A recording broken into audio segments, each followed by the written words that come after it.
With Phase 2 rapidly approaching, it's time to start thinking about the future of each class. And I'm happy to say that Phase 2 is going to be incredible for Warlocks. While Affliction is looking really bad for next phase, Meta-Tank and Destro Warlock seem to potentially be on the up and up. And while I do want to get to Destro in another video, today we're going to focus on Meta Warlock Tank for Phase 2 of Season of Discovery. I'm Java Monkey J. Please like and subscribe if you enjoy the video, and so let's get into it. In Phase 1, Meta Warlock was a pretty versatile spec. The least prominent and most sustained focus build is AF Meta Tank, and the most widespread, high damage dealing build was the Destro Meta Tank.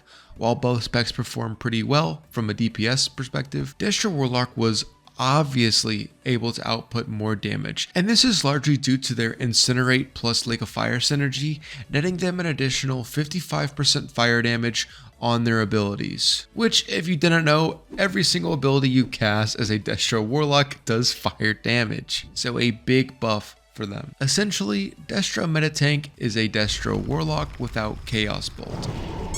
And because of this, they were able to do absolutely insane damage for tanks, especially so when they didn't actually have to tank, and therefore they could spam Incinerate and end up doing very similar damage to what a true Destro Warlock would do, like these guys right here. And while Destro was the more damage focused tank build, AF Meta Tank was able to capitalize on a few synergies of its own to actually sustain quite well defensively at about a 10% DPS loss as a result, which really isn't too bad. The AF tank relied on the amazing Master Channeler rune in combination with the talent Improved Drain Life, which gave Warlock tanks an incredible ability to heal themselves while simultaneously outputting pretty respectable damage. And to be honest, Warlocks weren't the only class that had this choice.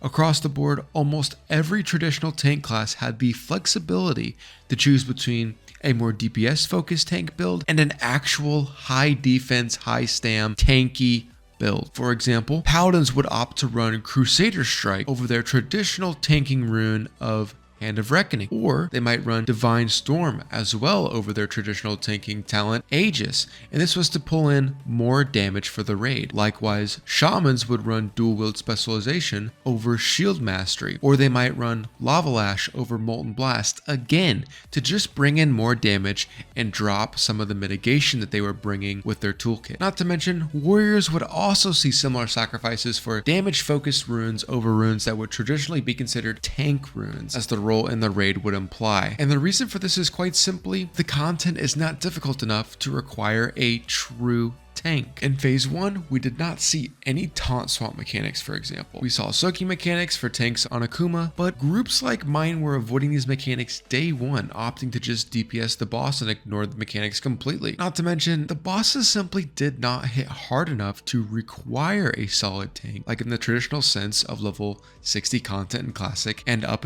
as the expansions moved along. So saying this, if tanks aren't required, what makes a tank in Season of Discovery? Well, the content isn't hard enough to need a dedicated tank, so players can bring in a high armor damage class and that will suffice. But in the same breath, players can opt to bring a tank because the fights are so easy and our DPS is so high right now that there's really no stress in needing to hit any damage checks, or no need to bring additional DPS to make up for damage lost for having a tank. So tanking really right now is in a unique position because it's up to the player to decide how they want to play. And that begs the question, if it's like that now, will it be like that in the future?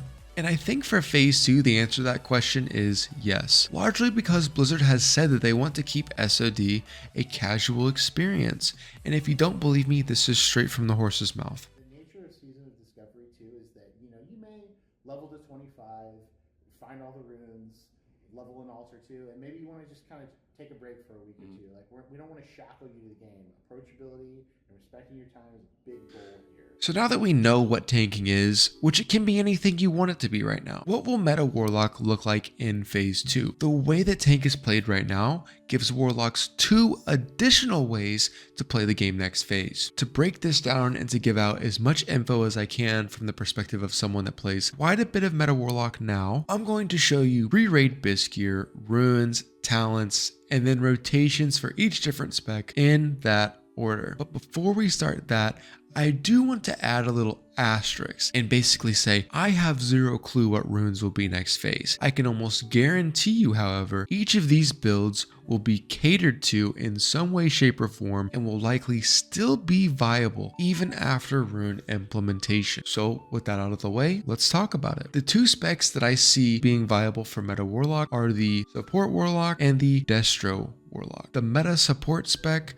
and the Destro spec. Now you might be thinking you're missing the AF build. However, the reason that I think AF based builds will not be viable is because mechanicals are immune to drain life, and this makes up a large portion of their damage currently. And if you don't know now, in Nomergon, a large percentage of the enemies in Nomergon are actually mechanicals. So this basically makes your drain life almost useless. And for this reason, I think they won't be played. However, if you could play AF Tank, it would add a huge amount of variability in the spec, and you could actually get away with a couple more really cool builds. That's the cool thing about meta. It doesn't need a lot to work. But because you can play each class however you want, there really is even something like 4 to 5 total different builds that will work for meta based on if you want to go more defensive or more damage based. And even though AF will likely not be viable, the potential here is still really cool. Starting off, let's talk support spec. Your stat priority for this build looks something like this. You want to have emphasis on spell power gear. In this build, you're going to want to prioritize fire spell damage, and that's because of the way that the interaction works with Demonic Pact. Demonic Pact takes your highest spell power and uses that to calculate the total spell power distributed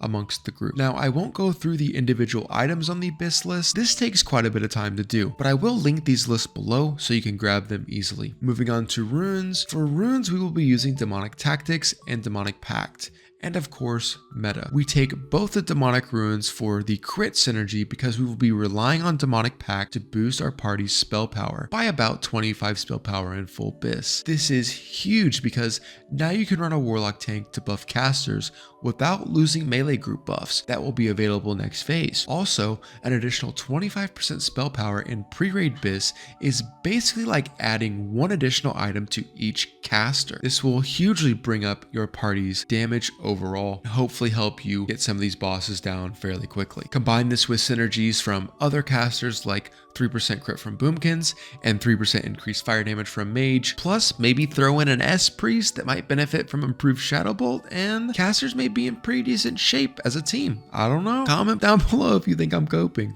Let's get into talents. The first 5 points will go into improved Shadow Bolt if you're running with a priest. If not, go ahead and go 5 into Cataclysm. We take Bane, we take improved Firebolt, we go 5 points into Devastation, we take 5 points in improved Searing Pain, we take 1 into the huge talent Ruin, 2 into improved Immolate, and 3 into Emberstorm. And there's some flexibility here based on the sims on these last 2 talents. And lastly, we take those 3 points remaining and put those into improved Imp. And this is assuming that pets are still really good, just like they are right now, which in my opinion, they probably will be. And then we have our talents done. And with all that, you have a crazy solid support tank whose main goal is to pray for pet crits to keep up Demonic Pact while simultaneously putting out decently solid fire damage from Meta Warlock rotation that looks a lot like this. Note, the optional Shadow Bolt on cooldown is only if you're running with an S-Priest and you take the improved Shadow Bolt talent. Now, the good thing about this spec as far as tanking is absolutely insane single target threat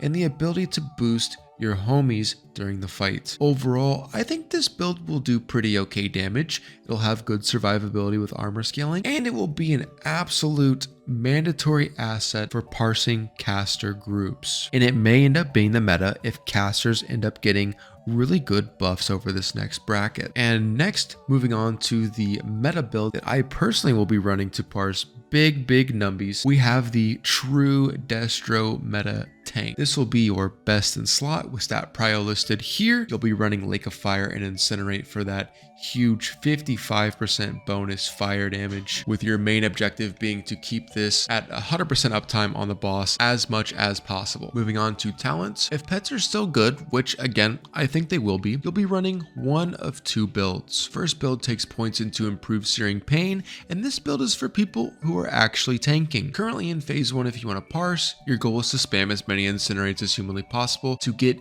absolutely huge damage. However, if you are actually tanking, you know this is incredibly hard to do because of pushback, and as such, you must spam Searing Pain. So for our first build, we have the true Destro tank build. You'll take Cataclysm, 5 points into Bane, improve Firebolt, 5 points into Devastation, improve Searing Pain, Ruin, 2 points into improved Immolate, and 3 into Emberstorm. And with those last 3, you'll go ahead and drop those into improved Imp. And there you have your entire true meta Destro tank build. This combination will give you maximum damage on your main filler, which will be Scorch when you're actually tanking. And of course, this build still hits all the key Destro damage talents like Ruin, Emberstorm, and Immolate. And your final rotation will look something like this. And again, you'll run this build if you want to do big damage, you want to parse big, but you actually still want to be able to tank. You're actually spamming Searing Pain, and you're not just spamming Incinerates on cooldown because you're not actually tanking any bosses. If Warcraft logs ever fix their logs, this will be the main parsing build for meta